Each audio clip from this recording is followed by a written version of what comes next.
Vamos falar um pouquinho mais sobre política, um pouquinho mais sobre eleições. Para isso, convidamos o cientista político, professor da USP, José Álvaro Moisés. Professor, bom dia, obrigado pela atenção aqui com a CNN. Bom voltar a falar com o senhor. Bom dia, Colombo. Bom dia, Stephanie e todos que nos ouvem. É um grande prazer voltar a conversar com vocês. Professor, a senadora Simone Tebet tende a ser confirmada logo mais pelo MDB, mas vai pelo menos começar a campanha sem o apoio formal dos diretórios do Nordeste, né, com exceção ali de Pernambuco. Praticamente todo o Nordeste, os diretórios do MDB no Nordeste apoiam o ex-presidente Lula. Há outros mais ao sul do país que têm alguma predileção, mas não tão escancarada pelo presidente Jair Bolsonaro. O PSDB não parece ter abraçado a campanha da Simone Tebet, pelo menos em São Paulo, por exemplo. Não se ouve o candidato a governador do PSDB citar o nome da Simone Tebet. Não houve indicação de vice até agora, o Tasso ora quer, ora diz que não quer. Que tipo de campanha aguarda a senadora Simone Tebet? Salvo algo absolutamente fora da curva, com alguma chance de sucesso, professor? Olha, Colombo, eu acho que a senadora Simone Tebet é uma liderança política ascendente. Ela está aparecendo e, de alguma maneira, ganhando espaço. Agora, ela enfrenta dois grandes dilemas, dois grandes, digamos, desafios, né? O primeiro é esse relativo ao que você mencionou, é conseguir, digamos, construir uma unidade no seu partido, no MDB, que é um partido que tem muita capilaridade, muito importante na história do Brasil, mas tem tido muitas divisões, o que às vezes leva ao insucesso nas campanhas eleitorais que o partido participa. Ocorreu assim com Ulisses Guimarães, ocorreu assim com Orestes Quercia e também com o ex-ministro Henrique Meirelles, né? Agora é a chance da senadora Simone Tebet de ir numa outra direção, mas é preciso construir essa unidade. Não é tão simples isso, porque uma ala que apoia o ex-presidente Luiz Inácio Lula da Silva é uma ala também forte, principalmente no Nordeste.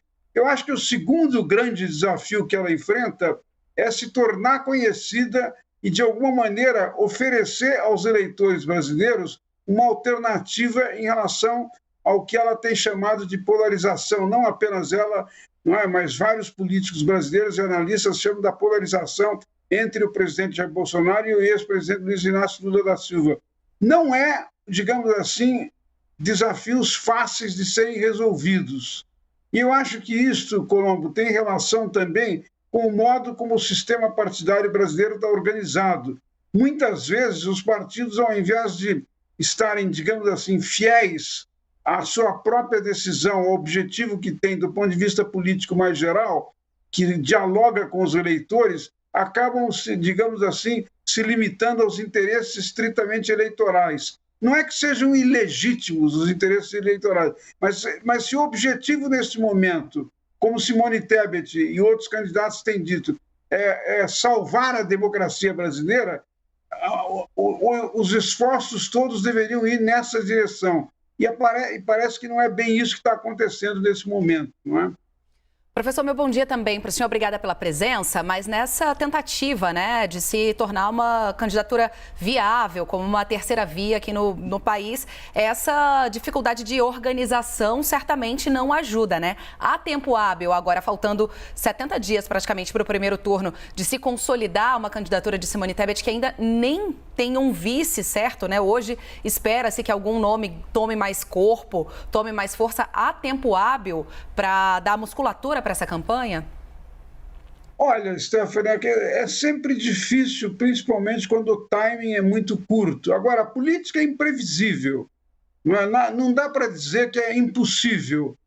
Podemos dizer que talvez seja improvável se levar em conta os resultados de pesquisas de opinião que reiteradamente têm mostrado o ex-presidente Luiz Inácio Lula da Silva na frente e o presidente Jair Bolsonaro em seguida, não é? A probabilidade iria nesta direção. Porém, pode ocorrer. A novidade da candidatura da senadora Simone Tebet é que ela se apresenta como uma alternativa do centro-direita, com uma ênfase muito grande na defesa da democracia.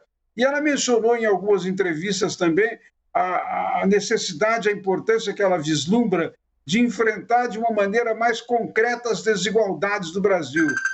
Como, num certo sentido, ela representa também uma candidatura que unifica uma parte importante do eleitorado, que é a maioria dos eleitores brasileiros, que são as mulheres, né? Pode ocorrer uma novidade nesse sentido. Professor Zé Álvaro Moisés está resolvendo o problema com o telefone que sempre toca na hora em que a gente não quer, né, professor? Já está resolvido, desculpe. Que bom, imagina, sem problema algum. O senhor já tinha completado a resposta para a Stephanie? Então, o que eu estava dizendo é que não é impossível, mas difícil diante das circunstâncias. Eu acho que o grande desafio é ela se tornar conhecida. Ela é muito diretiva, ela é muito direta, muito preparada nas respostas às perguntas de entrevistas, o que mostra que ela, de alguma maneira, elaborou, construiu muito, não é, a sua própria proposição de ser candidata. Agora, ela precisa se transformar numa candidata conhecida e que, num certo sentido, dialoga com os eleitores, particularmente com a base feminina do eleitorado brasileiro, que corresponde a 52% dos eleitores brasileiros. Não é pouca coisa. Como ela inclui muitos temas ligados ao direito das mulheres, pode crescer exatamente nesta dimensão. Embora ela mencione também questões relativas à desigualdade também de gênero, não só de gênero, mas também racial. São temas que estão incluídos na sua campanha. Agora, os desafios não são simples, não é?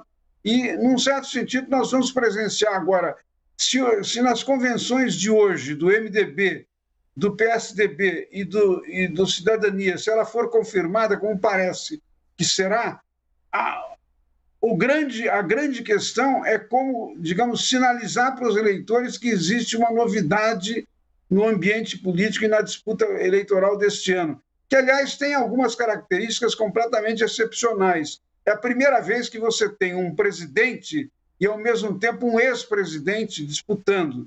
São circunstâncias que chamaram a atenção dos eleitores para questões muito importantes. E é nesse contexto que os desafios que ela tem que enfrentar estão colocados. Não é simples, mas ela tem demonstrado, digamos assim, energia, decisão e uma grande disposição de afirmar sua candidatura, não é?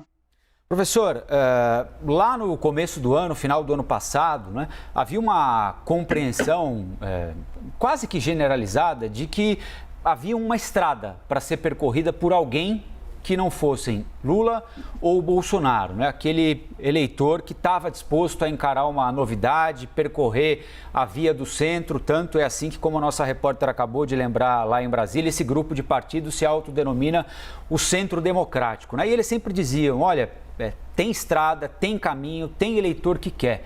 Mas parece que com a sequência do ano, com o passar do tempo, meio que por força gravitacional esse público foi migrando, ou para Lula ou para Jair Bolsonaro. Dados, por exemplo, nas pesquisas mostram a certeza de voto das pessoas consultadas nesses dois candidatos, né? Seja Lula ou seja Bolsonaro. Onde é que está esse eleitor, se é que ele existia mesmo, que queria alguma coisa que não os dois principais candidatos? E se ele existe, ele ainda pode ser retirado do campo gravitacional desses dois candidatos e escolher uma outra opção, no caso a Simone Tebet? Pois é, Colombo, se for Lula é uma questão extremamente importante. Na verdade, é a grande questão que se coloca para o chamado centro democrático, né? Eu acho que, num determinado momento, ficou claro que havia segmentos dos eleitores que, embora próximos de uma das duas principais candidaturas, tinha críticas, por exemplo, no caso do presidente Jair Bolsonaro, críticas muito severas, mesmo de uma parte daqueles que votaram nele, não é? Um segmento mais crítico que votou nele em 2018 e que, de repente, queria uma outra alternativa. Da mesma maneira, no caso do ex-presidente Luiz Inácio Lula da Silva. Não é? O Lula é muito reconhecido, é uma liderança muito importante, com digamos, raízes muito fortes, mas tem alguns segmentos que contestam alguns aspectos da sua candidatura, né? ou do seu desempenho político, entendendo que talvez ele esteja ultrapassado em relação aos desafios do momento. Agora, esse conjunto, não é, de eleitores, era necessário que tivessem sido, digamos assim, chamados, convocados com mais tempo e, de alguma maneira, que o timing da apresentação da alternativa do Centro Democrático tivesse se consolidado com, digamos, com nomes presidente, vice-presidente, com mais clareza há mais tempo. É por isso que eu disse que esse é um desafio da senadora Simone Tebet. Ela tem garra para enfrentar, mas não é simples conseguir agora sinalizar para, digamos, 30%, 35% dos eleitores que podem eventualmente estar na posição de não apoiarem nem Lula nem Bolsonaro. Não é? É muito difícil sinalizar para esses segmentos que existe uma alternativa. O tempo é curto, não é? E os meios para fazer isso não são inteiramente claros. Eu não diria, o Colombo, que, digamos assim, que perdeu sentido a alternativa do Centro Democrático. Eu não chego a esta formulação, mas eu acho que ficou difícil, não é? Num certo sentido, nós poderíamos dizer o grande desafio, o grande tema, digamos, a grande motivação que existe para o Centro Democrático é a ideia de que no Brasil é preciso salvar a democracia, reafirmar a democracia e um governo que seja capaz de enfrentar as grandes questões de uma maneira racional, organizada, com programa, com projeto, com prioridades, que é o que não aconteceu no governo do presidente Jair Bolsonaro e que, às vezes, na campanha, mesmo do Lula, não ficam inteiramente claro. Pode ser que agora... Perdemos, não é? Digamos assim, essas diferenças apareçam com mais clareza. Mas, num certo sentido, é isso que o eleitor que não está completamente associado a uma das duas principais candidaturas gostaria de ouvir alternativas viáveis e que, de alguma maneira, reconstruam a esperança de que o Brasil pode dar certo. Veja que nós estamos numa situação, do ponto de vista do país, muito difícil, não é? Em algumas dimensões, é quase trágico o que está acontecendo. Que você tenha, a esta altura da vida do Brasil, depois de mais de 30 anos de experiência democrática, mais de 30 milhões de pessoas passando fome, é uma vergonha e é, do ponto de vista moral, uma coisa extremamente grave para a vida para a vida do nosso país, da nossa sociedade. E é em relação a isso que uma boa parte dos eleitores que poderiam se associar ao Centro Democrático esperam uma palavra de explicação, de alento, de esperança. Fazer isso não é fácil, não é simples, mas pode ser que a senadora Simone Tebet consiga dar conta deste grande desafio. Eu não excluo essa hipótese. Muito bem, a gente conversou então com o professor José Álvaro Moisés, cientista político, professor da USP. Professor, mais uma vez, muito obrigado, sempre bom ouvi-lo e até a próxima. Muito obrigado, Colombo. Bom trabalho a vocês e também a Stephanie. Bom dia.